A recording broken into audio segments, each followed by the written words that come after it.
Solidarya, no?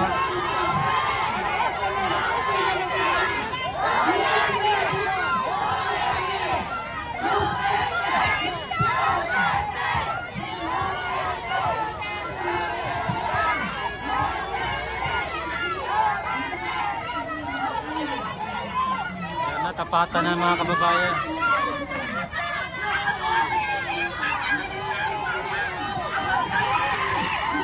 Yan ang galaitin na si ate.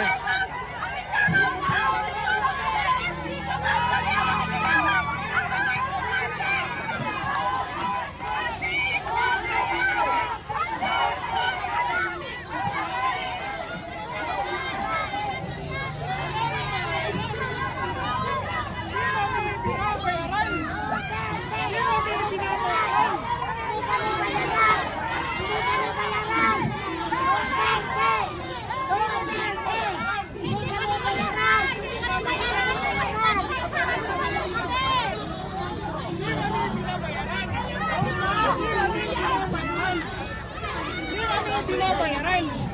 Hindi kami binabayaran. Duterte, pag-asa ng Republika ng Pilipinas. Duterte, Sara Duterte, pag-asa ng Republika ng Pilipinas. Hindi bayad. Hindi bayad. Hindi bayad.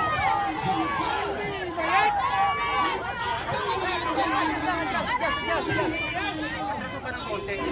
Hindi ka pwedeng Pinapatras ng konti mga kababayan. pag-asa ng Republika ng Pilipinas. Duterte!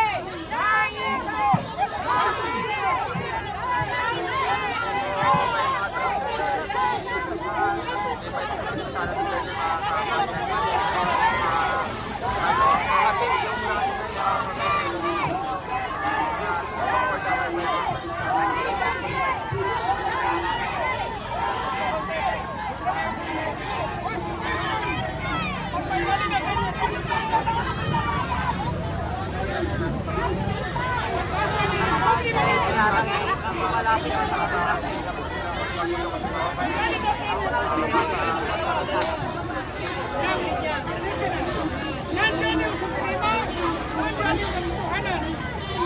Nandiyan yung suprema, nandiyan yung pinagkakaroon.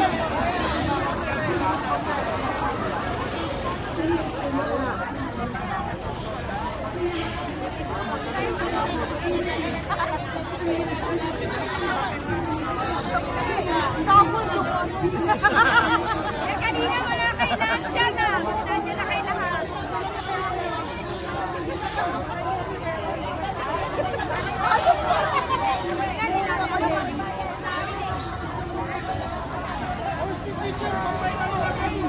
May decision ng Supreme Court, ba't hindi natin ginagalaw? Igalang natin yung Supreme Court. Lahat tayong nag-aaral, alam natin yung bylaws, alam natin yung presentation. Kami po ay hindi kami binabayaran. Gusto namin yung katotohanan. Gusto namin si Sara Duterte. Walang ibang pag-asa ng Republika ng Pilipinas kung hindi si Sara Duterte.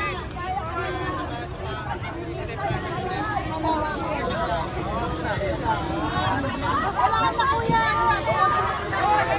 O, dito na. Hindi naman kami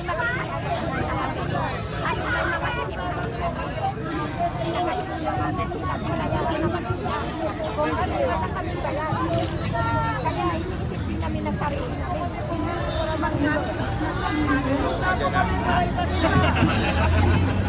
Kasi nandiyan sa kabila, kahit sinong nakaupo ng president, nandiyan sila.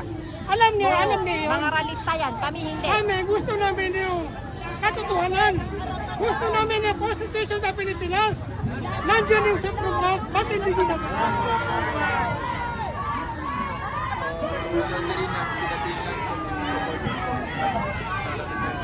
Bakit nakaupo na si Sara Duterte? Lagot na kayo. Lagot na. Takot na sila kay Sara talaga. Nung nakaupo si Duterte, kahit maglakad ka dito sa danan, walang mangyayari sa inyo. Ano ngayon? Pag sumakay kayo ng jeep, pag may dala kayong cellphone, wala na. Nandyan yung mga robot. Nandyan yung mga drugista, mga drug. Nandyan na sila lahat. Bumalik na, lumitaw na sila lahat. Pag nangaw po sa Duterte, nanangaw po si Sara. Wala, hindi pa nangaw po, pangalan sila. Yung matataas pa sa atin. Alam mo na ginagawa kasi para makakapira na sila. Sayang! Sayang! Sana magkagaysa tayo sa katotohanan. At saka hindi kami pumunta dito para magtitipag-away. Yung hindi nakakaalam na pag-asa ng Republika ng Pilipinas, si Sara Duterte talaga yun. Wala si Duterte. Nandiyan na yung mga drug, nandiyan na yung mga robot, nandiyan na yung mga hundaper. Anong nangyari sa Pilipinas? Sana mawawa kayo.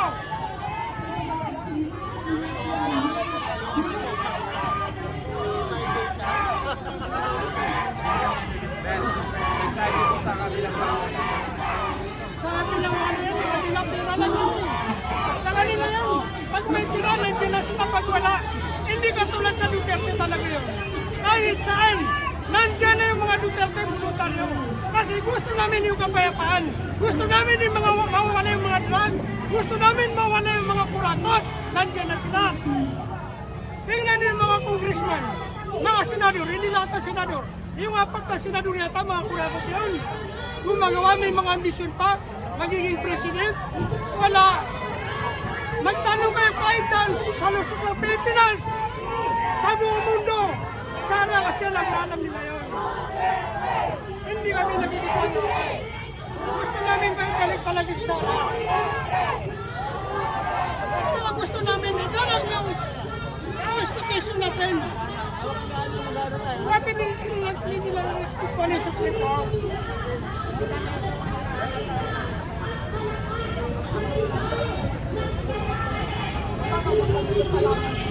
So, both side naman mga kabayan nilagyan ng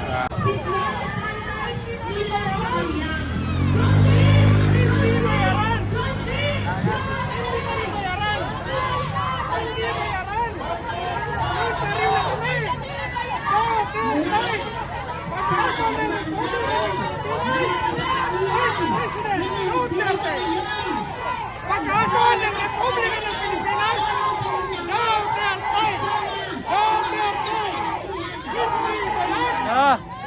Duterte na dito mga kababayan. Yan yung kabila oh.